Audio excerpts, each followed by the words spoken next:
Everything is turning smart. I've just even seen the water pot in this forest has got a smart meter going on it now, so that they can save the personnel switching it on and off. You can do it from the office with a point of a button. Oh, that's making life so much easier. I agree. But do you see that we're dumbing down? And I'm wearing a frown because my intuition tells me to practice even more.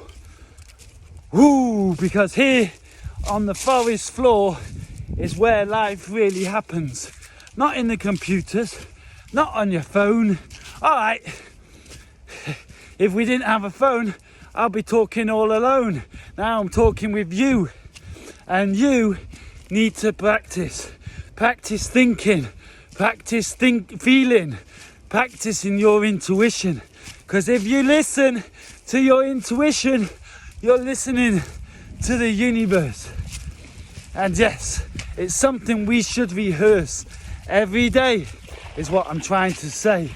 I don't rehearse these videos, but I rehearse my intuition because I love to listen to nature and all the birds. Hey!